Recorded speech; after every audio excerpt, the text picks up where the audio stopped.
What's up guys, welcome back to the channel. My name is Ali and today we have our very final teaser from Mercedes Benz that they just gave us before the official reveal of the car. We also have some new spy shots, and the official reveal of this car is going to be in exactly 1 week from today, so it's really exciting news. This is going to be my last S-Class video before the official reveal. Okay, so here is the leak that Mercedes gave us today.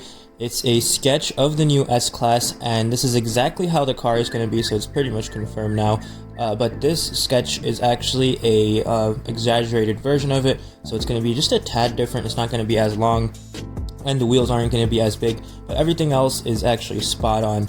Other than this, we have some brand new spy shots, and these spy shots actually are the most uncovered version of the S-Class that we have ever seen. Literally only the front and the back lights are slightly covered. Everything else you can see, but I'm not going to be commentating over them as I have done so already in the past in my previous videos. If you want to check that one out, first link in the description.